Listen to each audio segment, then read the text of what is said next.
Hi, and welcome to Art with Mrs. Cap. In this episode, we're going to be exploring the art of the Ottoman Empire, one of the longest empires in modern history.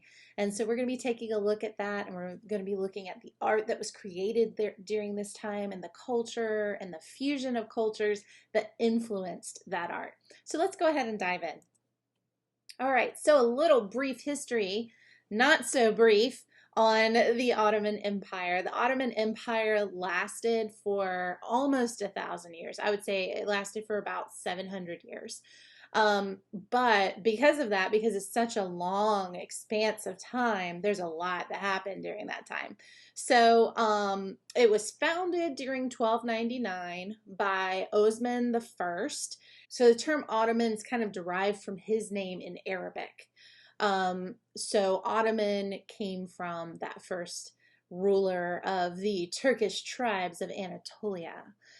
All right, so the Ottoman Turks set up a formal government and expanded their territory under the leadership of many leaders there that are listed. And then in 1453, Mehmed II, known as the Conqueror, he rides into Constantinople, Byzantine Empire's capital, which had, ruled for 1,000 years. So he rides into Constantinople and he renames the city Istanbul, which is the name that it still holds today. And he puts an end to the 1,000-year reign of the Byzantine Empire. So he renames the and makes that the capital of the Ottoman Empire. Istanbul becomes a dominant international center of trade and culture. When Mehmed II arrives in Constantinople, renamed Istanbul, he integrates Turkic and Perso-Islamic traditions with Byzantine and Western European artistic styles. So we see kind of this fusion of East meets West. So you have these Perso-Islamic traditions, these Turkic traditions, all fusing together with Western European and Byzantine traditions. All right, so the Byzantine Empire becomes absorbed by the Ottoman Empire. And with that, we see structures and works of art reclaimed, especially if they were religious. An example of this is the structure that is known as the Hagia Sophia. It's also pronounced the Hagia Sophia. Just depends on who you talk to. And this was a church that was built in 537 AD by the Byzantine Emperor Justinian I. So he builds this structure as a church, and it stood as a church and a capital for Orthodox Christianity and so forth for 1,000 years until, and it was the biggest cathedral in the world until in 1453, when Mehmed II rides into Constantinople. He goes straight to the Hagia Sophia to do his first Islamic prayer, and then this structure is converted into a mosque. They add the 4 minarets. Those are those towers that you see kind of on the 4 outer corners of the structure. Those were added later to the structure. Those were added to help convert it into a mosque. And if you look, you see the frescoes in the dome and stuff that are Christian symbols. So you see the Madonna and Child, which is Mary and baby Jesus, a common theme in a lot of Christian art and so forth. So you see that on the dome. What actually happened when it was converted, these things, all of these Christian symbols were plastered over and covered with Islamic motifs and symbols and so forth. So it remained a mosque and one of the most popular mosques and the main mosque in Istanbul for many years. And then in 1934, the Hagia Sophia was turned into a museum after the fall of the Ottoman Empire. It was turned into a museum by Turkey's first president, Mustafa Kemal Ataturk. So Ataturk, is the first president after the fall of the Ottoman Empire, and he has this converted into a museum. When they were doing preservation work and renovation and so forth, they actually discovered a lot of these early Christian, decorations and so forth on the structure. And so they actually, had the plaster and stuff removed to reveal what was underneath. So it served as a museum until recent history. I feel like it's in the last year or so, when new leadership came into control in Turkey. They are now reclaiming it and turning it back into a mosque. So it'll be, and this puts its UNESCO World Heritage Site at risk, because it'll have, a lot of these things that we discovered are going to be covered up again to convert it back into a mosque. And so that happened recently in the last couple of years. So it's just depends on who's in power in places. Those things happen, and sometimes things get completely demolished. Thankfully, that's not happening here. It's just it's being converted. So again, brief history of the Ottoman Empire. You can kind of see with this map above me, you can see how the Ottoman Empire grew. So you see like the darker green is kind of the start of it. And as the green gets lighter, that's like later stages of it and how it expanded. So you see that whole expansion there. So it's an empire that was located in the Middle East and centered in present-day Turkey.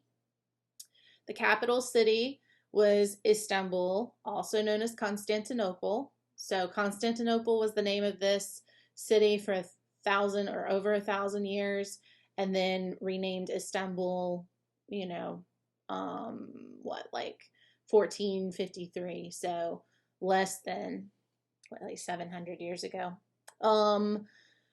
So the Ottoman sultans became dominant in the early 1500s and eventually took over areas that were once ruled by the Byzantine Empire in Anatolia, which are the parts of Turkey that are close to Asia and the Balkans.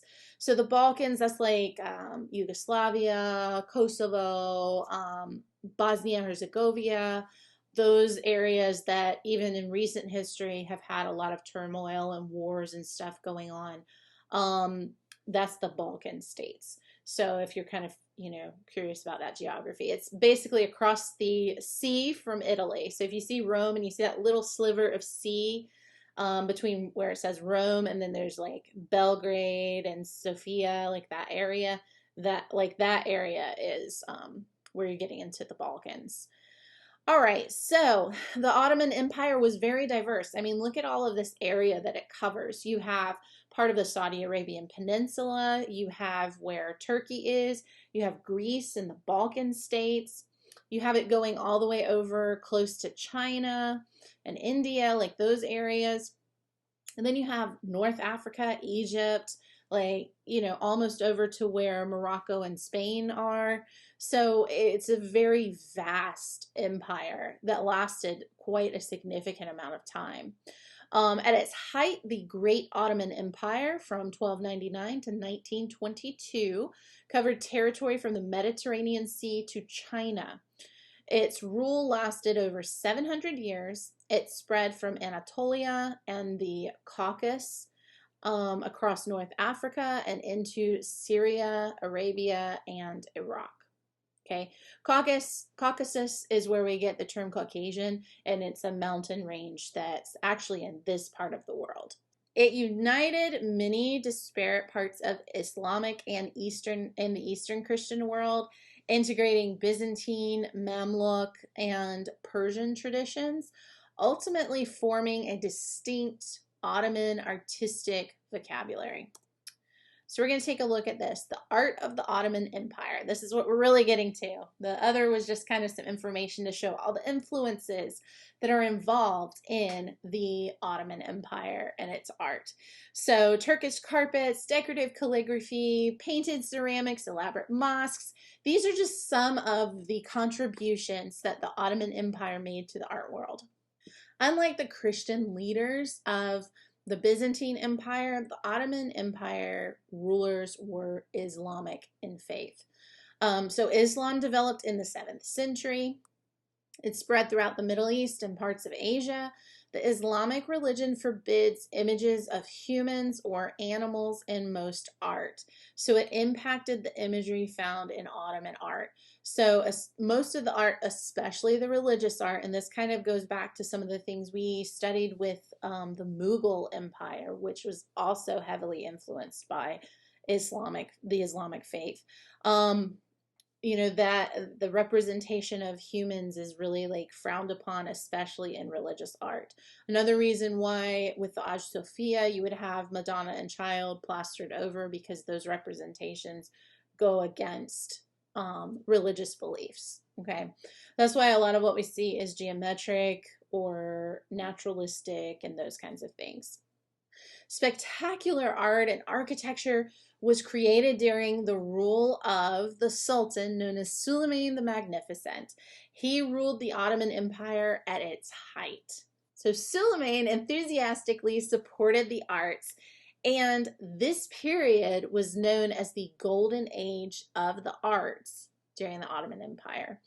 The Ottoman Empire's administrative seat was in the Topkapi Palace, and it included a network of imperial artists and craftspeople that came from throughout Europe, Middle East, and Asia to influence the arts of this empire.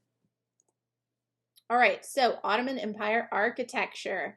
All right, so the architecture of the empire developed, you know, from blending like Turkish and earlier Seljuk architecture with influences from Byzantine and Iranian architecture, along with architectural traditions of the Balkans and other parts of the Middle East. The classical architecture of the Ottoman Empire was a mixture of native Turkish traditions and influences from the Hagia Sophia. One of the best representatives of this period is the architect Mimar Sinan. He was the imperial architect for Suleiman the Magnificent, and his major works include the Suleiman Mosque, along with some other mosques. Beginning in the 18th century, Ottoman architecture was influenced by the Baroque architecture in Western Europe, resulting in what's known as the Ottoman Baroque style. So we looked at the Baroque art period in Europe. Well, now we're seeing that influence is going to other parts of the world. And that's what's happening as trade develops. People begin journeying to other parts of the globe that they haven't before. And those methods of travel become, you know, more prevalent and so forth. We see this exchange of not only goods, but this exchange of ideas, of culture, of art styles, and so forth, that then become adopted and evolve into new forms of art. The Nuru Samaini Mosque is one of the most important examples from this period. The last Ottoman period saw more influences from Western Europe, brought in by architects such as, you know, those of the Balian family. So we're seeing more and more of that European influence on the Ottoman Empire. All right, so Ottoman Empire architecture, I just wanted to show some quick snapshots and details of this so you can just see how beautiful these works were. So you see a lot of the mosques. You've got like the minarets that are there, but they also adopted some of that architecture from the Hagia Sophia with the domes and so forth. They just kind of updated them and tweaked them a little bit to fit their religious views. You also see these intricate, you know, tile work and just gorgeous work that's being done with calligraphy and geometric patterns and stylized natural motifs and all that good stuff, that some of which we talked about in the Mughal Empire. But this is just kind of a snapshot of Ottoman Empire architecture. Of course, there is a podcast episode that coordinates with this episode on the Suleiman Mosque, which is kind of considered the capstone of Ottoman achievement. All right, so go ahead and make sure you check that out. Ottoman Empire painting. Of course, here you see some people being represented, but remember that's not a common thing, especially in religious art. The Topkapi Palace had an imperial painting school known as the Nakashani that focused on religious and secular. Secular meaning it was non-religious. So that would be where you could see some of these representations of people or important figures in history and so forth. But it included a focus on religious and secular manuscripts. And from it came three styles of painting. All right, so the traditional style, this used floral elements with intertwined vines and blossoms. This is kind of a typical, I mean, it's fitting that's called the traditional style because this is a very fitting traditional, approach to art and decoration and stuff that we see in this part of the world. We even see this with the Mughal Empire and some of these other cultures that we look at, going back to, the early days of Islamic influence and so forth. So a lot of this is definitely traditional. It's very fitting that that's what it's called. The Saz style was more fanciful, and it was filled with imaginary scenes with Chinese influenced dragons and other creatures. Again, we're seeing that influence as cultures start, coming in contact with other cultures, the Silk Road and all of these trade things that start happening and things that start to develop where you have Europe and you have the Far East and all of these things coming in contact in this central location of what was formerly Constantinople. Istanbul becomes this kind of central location for all of these parts of the world that are trading and, so forth. And these exchange of ideas and styles and so forth that start to happen, like Chinese influenced dragons and art in the Middle East. So then you also have the naturalistic style. This included gardens with specific types of plants and flowers like tulips and honeysuckles that came from Islamic and Chinese sources. All right, Ottoman calligraphy. Calligraphy is simply the art of writing with a focus on the beauty of the figures. So we even see calligraphy is kind of popular again today. There's a lot of like videos on, Instagram and TikTok where people are like teaching people how to do calligraphy. Obviously it's not this kind of calligraphy. It's like a modern take on calligraphy, but calligraphy is in and of itself an art form. So calligraphy is simply the art of writing with a focus on the beauty of the figures. In the Islamic world, calligraphy is very ornamental, but it's also symbolic. So it's not just pretty letters for the sake of doing pretty letters. It's symbolic because it represents the word of Allah. All right. It took extensive training and practice to master, and artists used it in many ways, including as decoration on the walls of mosques. And you could probably see that in the beginning of this lesson when we looked at the Hagia Sophia up close. You saw those roundels, those round objects that were hanging that had Arabic calligraphy on them. So those are things that are important in Islamic traditions and religious decoration and so forth. So unique to the calligraphy of the Ottoman Empire was a figure called the Tagra. All right. And so the Tagra was a calligraphic seal that served as the signature of the Ottoman Sultan. So if you think of like, like the Roman emperors used a ring to seal, like they would use their ring and imprint that on things. Even in Europe, like kings had like an official seal on a ring that they would pressed down into wax that was melted on official documents and so forth. This was basically the Ottoman equivalent of that. So the Tagra served as that official signature of the Ottoman Sultan. The Tagra was a beautiful merger of writing and decoration. All right, so the Tagra, or insignia of Sultan Suleiman the Magnificent. His rule was from 1520 to 1566.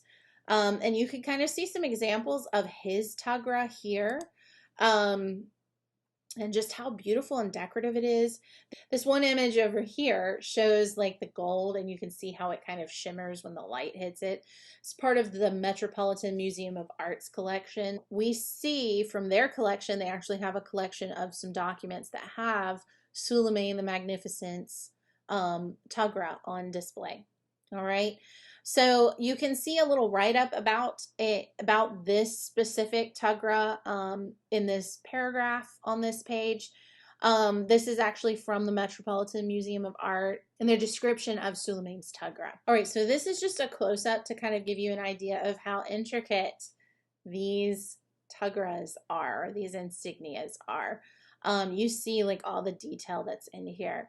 There's like floral patterns inside of these sections where the lines cross and they form these little pockets and so forth. And it's different in each section. And there's a lot of gold. Gold is like a big deal in these designs, and I just love it. It's so pretty. All right, so let's look at a little more detail about what is a Tagra. So Tagra, or insignia of Sultan Suleiman the Magnificent, we see the example of his up there. In this Ottoman seal, the phrase eternally victorious in Arabic is combined with both the name of the leader and his father's name. So it's not just his name, it also has his father's name in it and this statement, eternally victorious.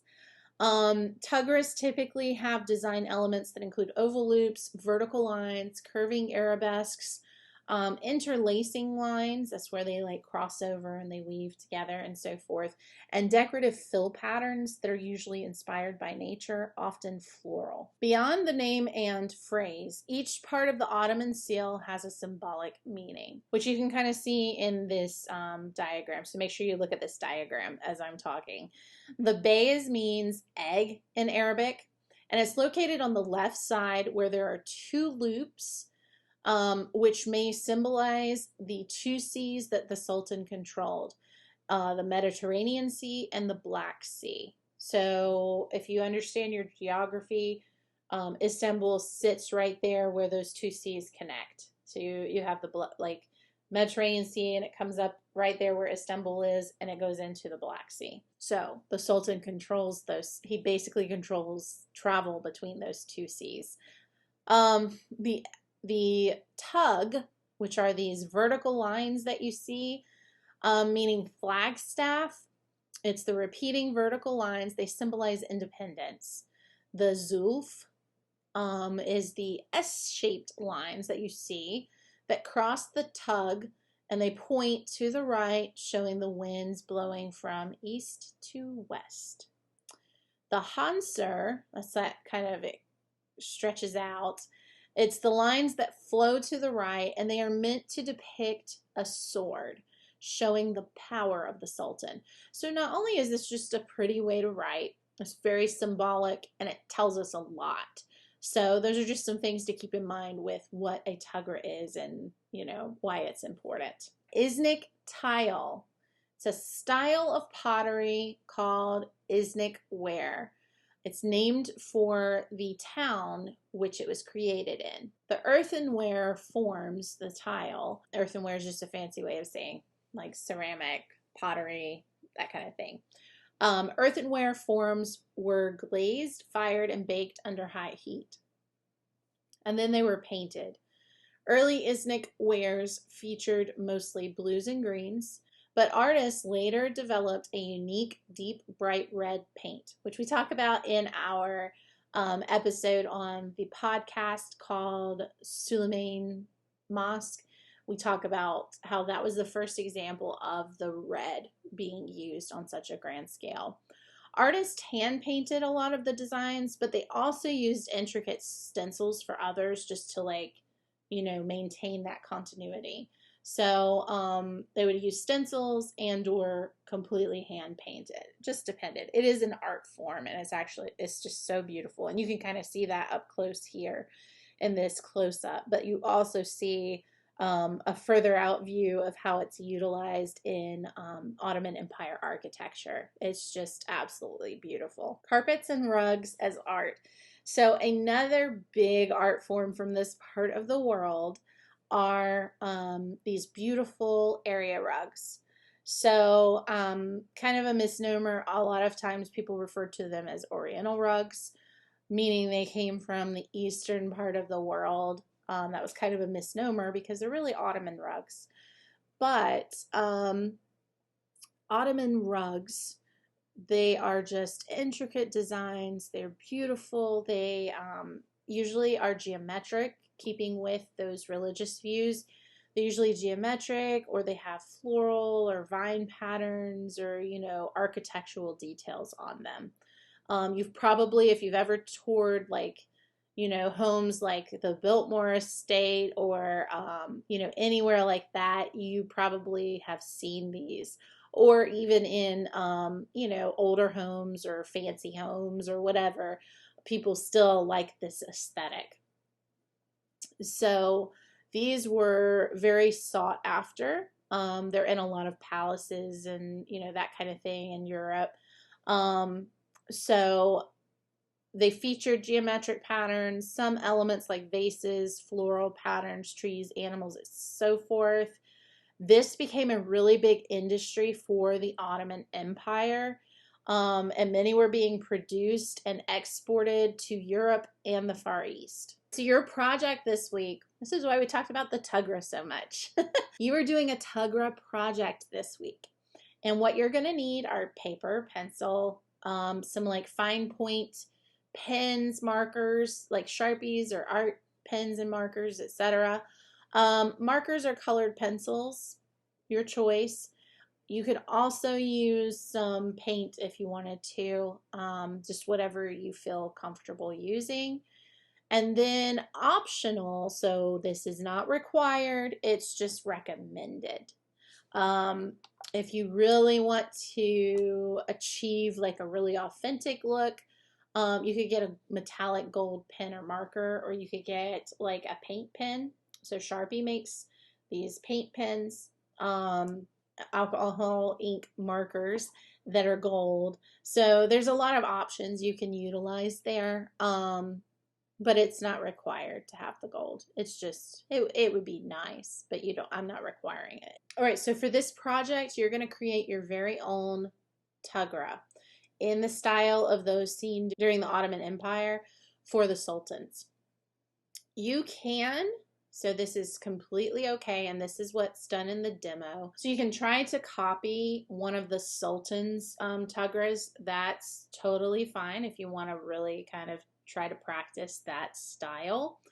You can look up and research a sultan's Tugra. It doesn't have to be Suleiman's. You can look up some of the other ones and try to recreate that like you see over here. Or you can create your own, which there's some examples there of where students, you know, in another school tried to do this as well.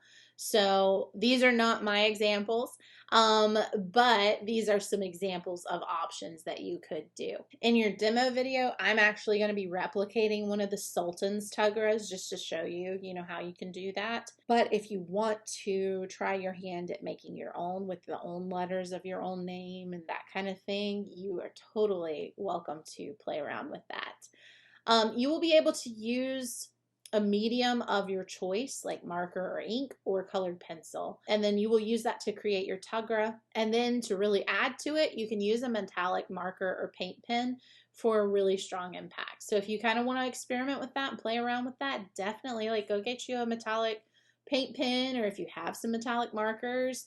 Sharpie makes metallic markers that are actually like Sharpies, and they're pretty good to use for this as well. And then of course there's paint pens. You can actually buy metallic paint. So if you wanted to use a real fine, brush and paint the metallic on there, you could do that. Or you could use, alcohol, ink that's metallic. Any of those things will work. So if you want to kind of experiment with this, have fun. So that's what we're doing this week for our project. We're kind of looking at the Tagra, and then we're seeing how we can kind of create our own. All right. If you have any questions, as always, please feel free to reach out, and I will see you in class. Bye.